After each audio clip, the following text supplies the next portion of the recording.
ಕರ್ನಾಟಕ ತಾಯಿಗೆ, ಈ ಪುಣ್ಯ ಭೂಮಿಗೆ ಹಾಗೂ ಕರ್ನಾಟಕದ ಪ್ರಜೆಗಳಿಗೆ ನಾನು ತಲೆಬಾಗಿಸಿ ನಮಸ್ಕರಿಸುತ್ತಿದ್ದೇನೆ. ಗೌರವಾನ್ವಿತ ವರಿಷ್ಠಾದ ಮಾಜಿ ಮುಖ್ಯ ನ್ಯಾಯಮೂರ್ತಿಗಳು ಮತ್ತು ಭಾರತದ ಸುಪ್ರೀಂ ಕೋರ್ಟ್ನ ಮಾಜಿ ನ್ಯಾಯಮೂರ್ತಿಗಳು ಶ್ರೀ ಜಸ್ಟಿಸ್ ವಿ ಗೋಪಾಲ್ ಗೌಡ ಅವರು, ನಮಸ್ಕಾರ. ಗೌರವಾನ್ವಿತ ಕೇಂದ್ರ ರಾಜ್ಯ ಸಚಿವರು, ರೈಲ್ವೆ ಸಚಿವಾಲಯ ಮತ್ತು ಜಲಶಕ್ತಿ ಸಚಿವಾಲಯ ಹಾಗೂ ಸಂಸದರು, ತುಮಕೂರು ಲೋಕಸಭಾ ಕ್ಷೇತ್ರ ಶ್ರೀ ವಿ ಸೋಮಣ್ಣ ಅವರು, ಗೌರವಾನ್ವಿತ ಸಂಸದರು, ಕೋಲಾರ ಕ್ಷೇತ್ರ ಶ್ರೀ ಎಂ ಮಲ್ಲೇಶ್ ಬಾಬು ಅವರು, ಗೌರವಾನ್ವಿತ ಮಾಜಿ ಉಪಸಭಾಪತಿ ಕರ್ನಾಟಕ ವಿಧಾನಸಭೆ ಮತ್ತು ಮಾಜಿ ಶಾಸಕರು ಚಿಂತಾಮಣಿ ಕ್ಷೇತ್ರ ಶ್ರೀ ಎಂ ಕೃಷ್ಣಾರೆಡ್ಡಿ ಅವರು,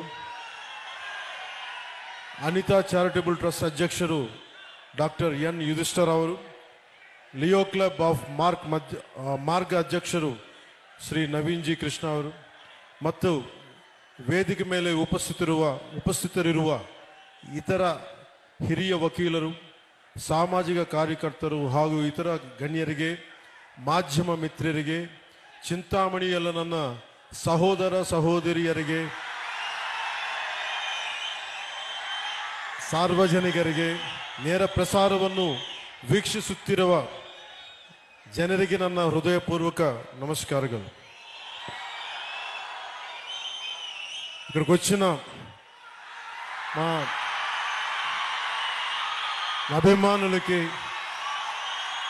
జన సైనికులకి, ఆడపడుచులకి నా హృదయపూర్వక నమస్కారం.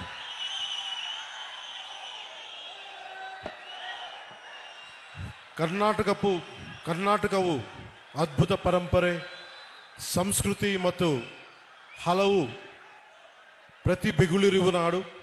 ಜಗತ್ತಿಗೆ ಅವರ ಇಂಜಿನಿಯರಿಂಗ್ ತೇಜಸ್ಸು ಮತ್ತು ದೃಷ್ಟಿಕೋನದಿಂದ ಭಾರತದ ಮೂಲ ಸೌಕರ್ಯವನ್ನು ಬದಲಿಸಿದ ಭಾರತ ರತ್ನ ಮೋಕ್ಷಗುಂಡಂ ವಿಶ್ವೇಶ್ವರಯ್ಯಂತಹ ಮತ್ತು ಅವರ ರಚನೆಗಳ ಮೂಲಕ ಮಾನವೀಯತೆ, ಸಮಾನತೆ ಮತ್ತು ಸಾಮಾಜಿಕ ನ್ಯಾಯದಂತಹ ಮೌಲ್ಯಗಳನ್ನು ತಲೆಮಾರುಗಳಿಗೆ ಪ್ರೇರಣೆ ಕೊಟ್ಟಿರುವ ಪ್ರಸಿದ್ಧ ಕವಿಗಳಾದ ರಾಷ್ಟ್ರಕವಿ ಕುಪ್ಪಳಿ ವೆಂಕಟಪ್ಪ ಪುಟ್ಟಪ್ಪ ಕುವೆಂಪು ಅವರಂತಹ ಮಹನೀಯರನ್ನು ಕೊಟ್ಟಿರುವ ನಾಡು.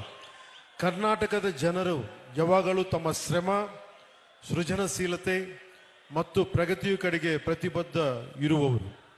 ಈ ಮಹಾನ್ ಭೂಮಿಯ ಮಗನಾದ ಜಸ್ಟಿಸ್ ಗೋಪಾಲ್ ಗೌಡ ಗೌಡರನ್ನು ಸಂಭ್ರಮಿಸುವುದು ಒಂದು ಗೌರವವಾದ ವಿಷಯ. ಅವರ ಜೀವನ ಮತ್ತು ಕಾರ್ಯ ಕರ್ನಾಟಕವು ನೂರಾರು ವರ್ಷಗಳಿಂದ ಪಾಲಿಸಿರುವ ನಿಷ್ಠೆ ಮತ್ತು ಸೇವೆಯ ಮೌಲ್ಯಗಳನ್ನು ಪ್ರತಿಬಿಂಬಿಸುತ್ತವೆ. ಗೌರವಾನ್ವಿತ ಜಸ್ಟಿಸ್ ವಿ ಗೋಪಾಲ್ ಗೌಡ ಅವರು 75ನೇ ಜನ್ಮದಿನ ಆಚರಣೆಯ ಈ ವಿಶೇಷ ಸಮಾರಂಭದ ಭಾಗವಾಗಿರುವುದು ನನಗೆ ಅಪಾರ ಸಂತೋಷ ಮತ್ತು ಗೌರವವಾದ ಭಾವನೆಯನ್ನು ನೀಡುತ್ತದೆ. ಅವರು ಭಾರತೀಯ ನ್ಯಾಯ ವ್ಯವಸ್ಥೆಯಲ್ಲಿ ಬಹು ಗೌರವನೀಯ ವ್ಯಕ್ತಿತ್ವಗಳಲ್ಲಿ ಒಬ್ಬರು. ಸತ್ಯ, ದಯ ಮತ್ತು ನ್ಯಾಯಕ್ಕೆ ಇರುವ ದೃಢ ನಿಷ್ಠೆಯಿಂದ ಪರಿಚಿತ. ಮನಸ್ಸಾಕ್ಷಿಗೆ ಅನುಸರಿಸಿ ನಡೆದರ ನ್ಯಾಯ ಹೇಗೆ ಜೀವನಗಳನ್ನು ಬದಲಬಲಿಸಬಹುದು ಎಂಬುದಕ್ಕೆ ಅವರು ನಿಜವಾದ ಉದಾಹರಣೆ.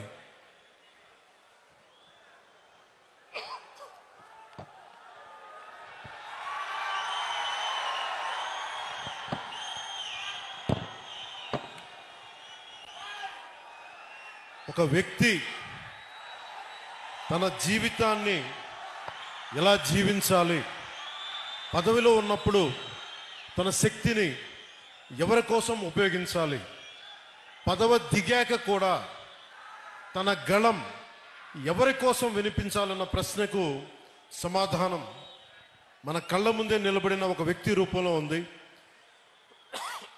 ఆయనే జస్టిస్ వి గోపాల్ గౌడ గారు. ఆయనకు జనసేన తరపున, ప్రజల తరపున నా హృదయపూర్వక జన్మదిన శుభాకాంక్షలు. జస్టిస్ గోపాల్ గౌడ గారు కేవలం న్యాయమూర్తి కాదు, ఆయన కర్ణాటకలోని చిక్బళ్ళాపూర్ జిల్లా పీడూరు అనే గ్రామంలో పుట్టిన ఒక రైతు బిడ్డ.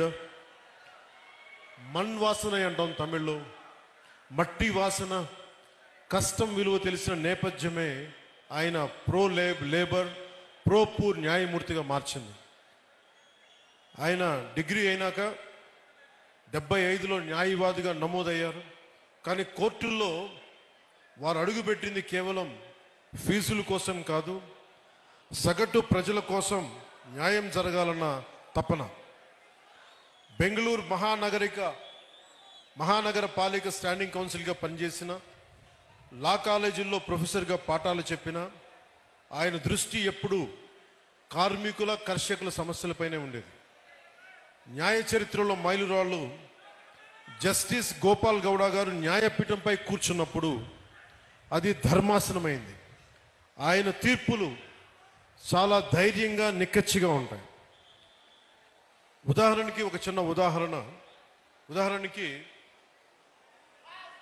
వైద్య నిర్లక్ష్యంపై దేశంలోనే అతిపెద్ద నష్టపరిహారం డాక్టర్ కునాల్ సాహా కేసులో ఆయన ఇచ్చిన తీర్పును మర్చిపోలేం. డాక్టర్ల నిర్లక్ష్యం వల్ల మరణించిన ఒక భార్యకు న్యాయం చేస్తూ 6,08,00,000 నష్టపరిహారం ఇప్పించిన మహానుభావులకు జడ్జిగా. నష్టపరిహారం అంటే జస్ట్, ఫెయిర్ అండ్ రీజనబుల్, సమంజసంగా న్యాయంగా ఉండాలి. ఒక మనిషి ప్రాణం కోల్పోతే దానికి సరైన విలువ కట్టాలని దేశానికే ఆయన తీర్పు ద్వారా చాటి చెప్పారు.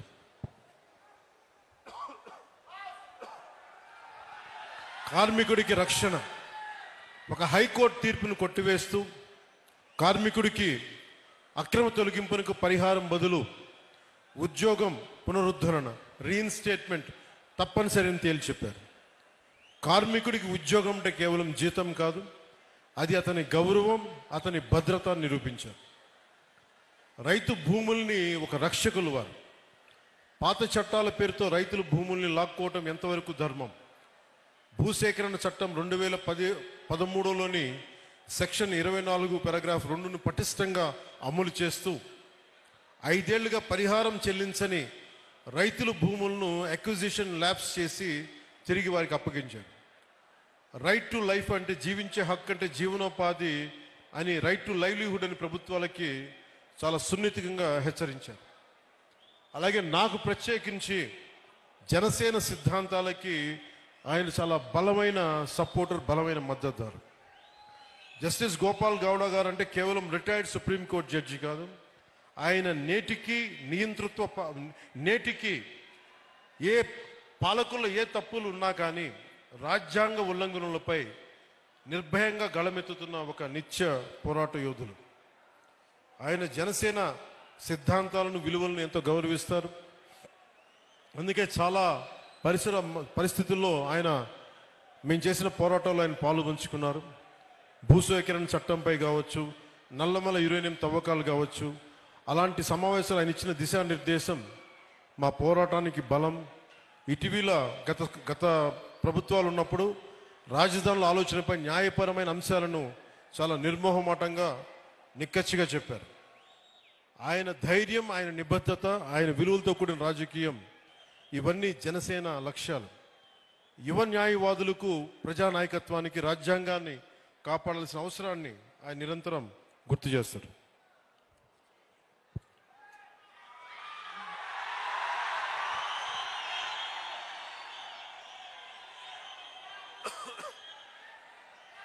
జస్టిస్ గోపాలగౌడ గారికి నాకు కామనాలిటీ ఏంటంటే యువత, మహిళలు, రైతు, కర్షకులు, అలాగే పర్యావరణం.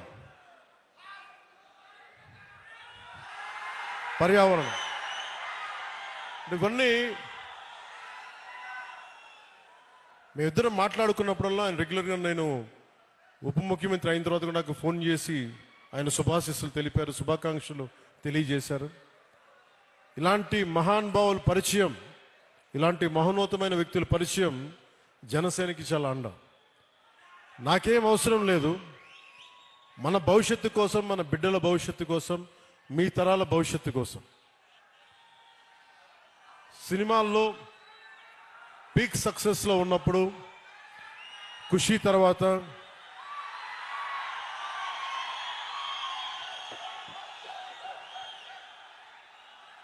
నేను ఒకటే ఆలోచించాను. సినిమాల్లో మాట్లాడటం ఒక విధానం అయితే 2-3 గంటలు ఎంటర్టైన్మెంట్ అయిపోద్ది. కానీ ఆ స్ఫూర్తి జీవితంలో తీసుకుంటే ఎలా ఉంటుందని 2000 ఆలోచిస్తే ఈరోజు కొద్దిగా ఫలితం చూస్తున్నాం.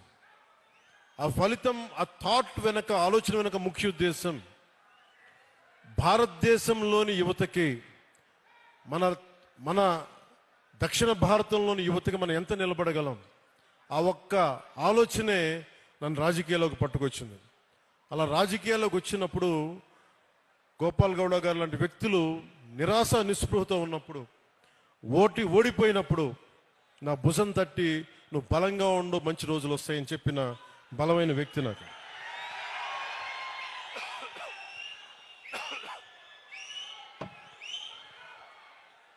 ఇది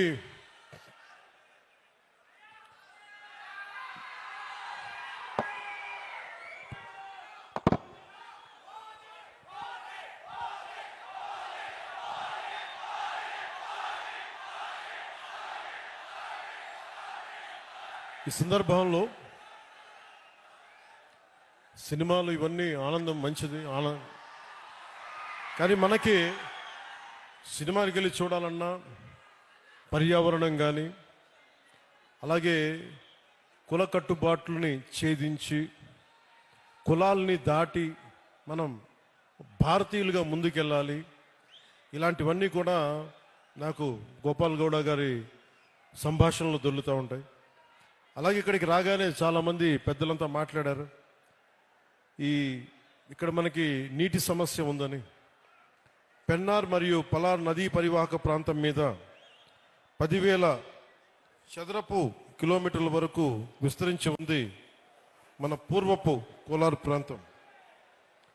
ఒకప్పుడు ఇది సిటీ ఆఫ్ లైక్స్, సరస్సుల నగరంగా పేరుగాంచిన బెంగళూరుకి దగ్గరలో ఉన్న ఈ కోలార్ ప్రాంతంలో దాదాపు 5,000 పైగా చెరువులు ఉన్నాయి. ఈ ప్రాంతం మన దక్షిణాసియా ఖండంలోనే ఎక్కువగా సరస్సులు, చెరువులు కలిగి ఉన్న ప్రాంతం. ఇది మన పూర్వీకులు, మధ్యయుగ పాలకులు నీటి సంరక్షణ, నీటి పరివాహక నిర్వహణ వారికి ఉన్న అపార విజ్ఞానానికి నిదర్శనం.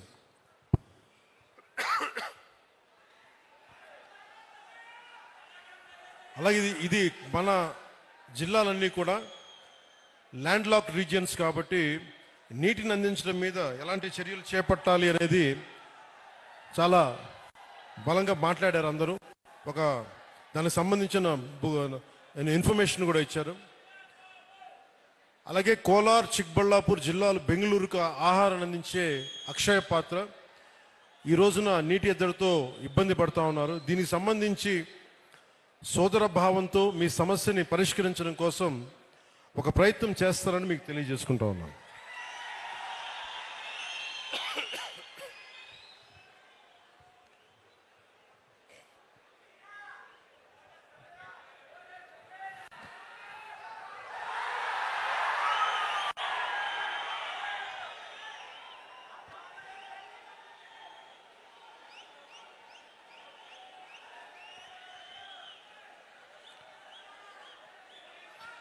ಆಂಧ್ರಪ್ರದೇಶ ಸೀಮೆ ಹತ್ತಿರದ చింతామణియం ఇక్కడికి వస్తూ ఉంటే చింతామణిలో ప్రతి ఒక్కరు కూడా మన అభిమానులందరికీ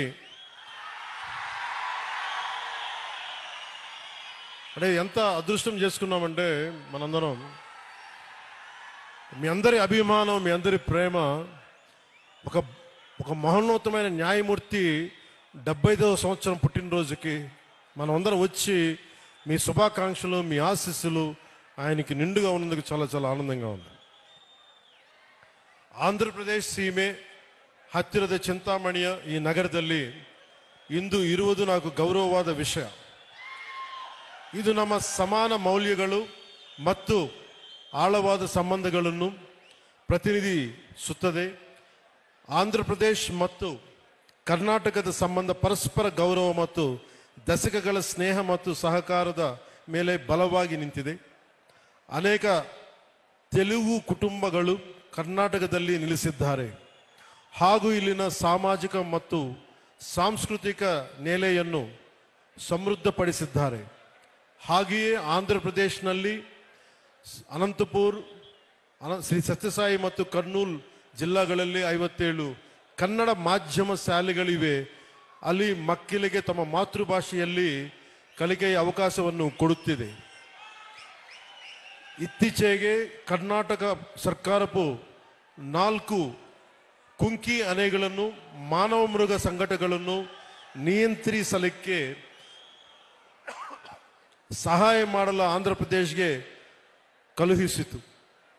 ಇದು ನಮ್ಮ 2 ರಾಜ್ಯಗಳನ್ನು ಒಂದುಗೂಡಿಸುವ ದಯ, ಸಹಕಾರ ಮತ್ತು ಐಕ್ಯತೆಯನ್ನು ತೋರಿಸುತ್ತದೆ. 5 ನಮಗೆ ಏನನ್ನು ನೆನಪಿಸುತ್ತದೆ ಅಂದರೆ ಸೀಮೆಗಳು ನಕ್ಷವುಗಳಲ್ಲಿ ಮಾತ್ರ ರೇಖೆ ಹಾಕಬಹುದು, ಮನಸ್ಸುಗಳನ್ನಲ್ಲ. ಕುಂಕಿ ಆನೆಗಳ ವರ್ಗಾವಣೆ ಸಮಯದಲ್ಲಿ ಕೆಲವು ಕರ್ನಾಟಕ ಮಂತ್ರಿಗಳು ಅವರ ಭಕ್ತರನ್ನು ಶ್ರೀಶೈಲಂ ದೇವಸ್ಥಾನ ದರ್ಶನ ಮಾಡಲು ಸಹಾಯ ಹಾಗೂ ವಸತಿ ಆಶ್ರಯಗಳ ನಿರ್ಮಾಣ, ಮಠಗಳ ಅನುಗ್ರಹದ ಅನುಮತಿ, ಅನ್ಯ ಸಂಬಂಧ ವಿಷಯಗಳು ಸಹಾಯ ಮಾಡಬೇಕಾಗಿ ವಿನಂತಿಸಿದಂತೆ ಗೌರವಾನ್ವಿತ ಮುಖ್ಯಮಂತ್ರಿ ಶ್ರೀ ನಾರಾ ಚಂದ್ರಬಾಬು ನಾಯ್ಡುರವರ ಮತ್ತು ನಾನು ಸಂಬಂಧಿತ ವಿಭಾಗಗಳೊಂದಿಗೆ ಸಭೆ ಮಾಡಿದ್ದೇವೆ. ಗೌರವಾನ್ವಿತ ಪ್ರಧಾನಮಂತ್ರಿ ಶ್ರೀ ನರೇಂದ್ರ ಮೋದಿಜಿ ಅವರ ನೇತೃತ್ವದಲ್ಲಿ ಕೇಂದ್ರ ಸರ್ಕಾರ ಸಹಾಯದೊಂದಿಗೆ ನಮ್ಮ ಪ್ರೀತಿಯ ಕರ್ನಾಟಕ ಜನರಿಗೆ ಈ ಸಮಸ್ಯೆಗಳನ್ನು ಸುಲಭವಾಗಿಸುವ ಕಾರ್ಯದಲ್ಲಿದ್ದೇವೆ. ಈ ವೇದಿಕೆ ಮೂಲಕ ನಾನು ಹೇಳಬೇಕೆಂದು ಇಷ್ಟಪಡುವುದೇನೆಂದರೆ, ಕಲೆ ಮತ್ತು ಸಂಸ್ಕೃತಿ ನಮ್ಮನ್ನು ಒಂದುಗೂಡಿಸಬೇಕು, ಹೊರತು ಬೇರೆ ಮಾಡಬಾರದು. Art and culture should unite us, not divide us. ನಾವು ಎಲ್ಲರೂ ಭಾರತ ಮಾತೆಯ ಮಕ್ಕಳು, ಸಾಮಾನ್ಯ ಮೌಲ್ಯಗಳ ಮತ್ತು ಪರಸ್ಪರ ಗೌರವಕ್ಕೆ ಬದ್ಧರಾಗಿರುತ್ತವೆ. ಆಂಧ್ರ ಪ್ರದೇಶಕ್ಕೆ ಕರ್ನಾಟಕ ಮೇಲೆ ತುಂಬ ಪ್ರೀತಿ ಇದೆ ಮತ್ತು ಇಲ್ಲಿನ ಕಲೆ, ಸಂಸ್ಕೃತಿ ಮತ್ತು ಪರಂಪರೆಗಳನ್ನು ಯಾವಾಗಲೂ ಗೌರವದಿಂದ ಸ್ವಾಗತಿಸುತ್ತದೆ ಮತ್ತು ಸಂಭ್ರಮಿಸುತ್ತದೆ. ಅದು ಚಲನಚಿತ್ರ ಆಗಿರಲಿ, ಸಾಹಿತ್ಯ ಆಗಿರಲಿ, ಸಂಗೀತ ಆಗಿರಲಿ ಅಥವಾ ಯಾವುದೇ ಬೇರೆ ಕ್ಷೇತ್ರವಿರಲಿ, ಇವು ಮನಸ್ಸುಗಳನ್ನು ಸೇರಿಸುವ ಸೇತುವೆಗಳು. ವಿಶೇಷವಾಗಿ ಚಲನಚಿತ್ರಗಳು ಜನರಿಗೆ ಪರಸ್ಪರ ಸಂಸ್ಕೃತಿ ಮತ್ತು ಮೌಲ್ಯಗಳನ್ನು ಅರಿಯಲು ಬಲವಾದ ಮಾಧ್ಯಮವಾಗಿವೆ.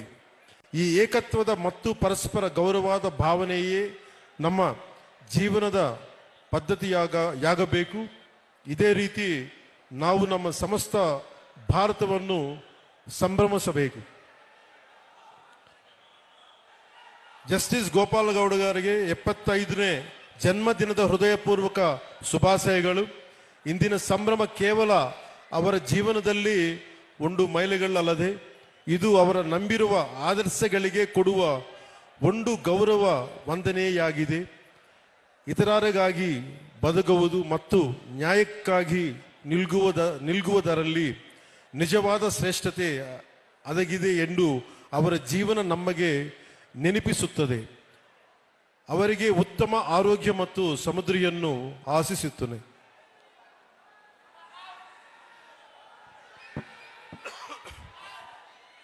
జస్టిస్ గోపాలగౌడ గారు 75వ వసంతంలోకి అడుగు పడుతున్నారు.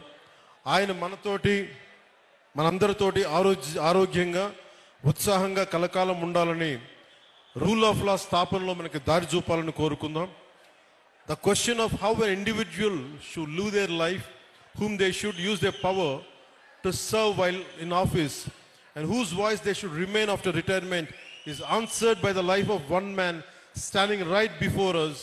October 6th marks the birthday of the great personality. He is none other than Justice V. Gopal Gowda ji. ఆయనకి మనస్ఫూర్తిగా మరోమారు మనందరి తరపున శుభాకాంక్షలు, పుట్టినరోజు శుభాకాంక్షలు తెలియజేసుకుంటూ సెలవు తీసుకున్నాను. జై భారత్.